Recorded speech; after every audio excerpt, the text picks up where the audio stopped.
Hello buddies, egg noodles మీరు తినే ఉంటారు కదా. నాకు తినాలనిపించింది కానీ లేదు ఇంట్లో నూడిల్స్. సో పాస్తా ఉంది, నేను దాన్ని ట్రై చేస్తున్నా ఎగ్ నూడిల్స్ స్టైల్లో. పాస్తా ఒక కప్ తీసుకుని 3 కప్స్ వాటర్ వేసుకున్నా అండ్ సాల్ట్ ఆయిల్ వేసుకుని దాన్ని 60% బాయిల్ చేసి పక్కన పెట్టేసుకున్నా.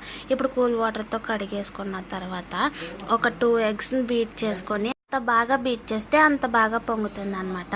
ఆయిల్ వేసుకొని ఎగ్ యాడ్ చేసుకొని హైలో పెట్టి ఒక్క 2 మినిట్స్ తిప్పిన తర్వాత ఇప్పుడు సిమ్లో పెట్టండి. ఇప్పుడు పాస్తా యాడ్ చేసేసుకొని డ్రై ఇంగ్రీడియంట్స్ ఉంటాయి కదా అవన్నీ వేసేసుకొని ఒక 2 మినిట్స్ అట్లానే ఉంచేస్తే ఫ్లేవర్ పడుతుంది. ఇప్పుడు మనం సాసెస్ వేసుకుంటున్నాం. నా దగ్గర ఉన్న సాస్ అన్ని వేసుకున్న, green chilli sauce, red chilli sauce, soya sauce and vinegar ఇవి కూడా వేసి ఒక 3 మినిట్స్ హైలో పెట్టి బాగా టోస్ట్ చేయండి. అయిపోతుంది. అయిపోయిన తర్వాత కర్రీ లీవ్స్ అండ్ కొత్తిమీర వేసేసుకొని తినండి. ఎగ్ తగులుతూ ఎక్సలెంట్గా వచ్చింది. బాయ్.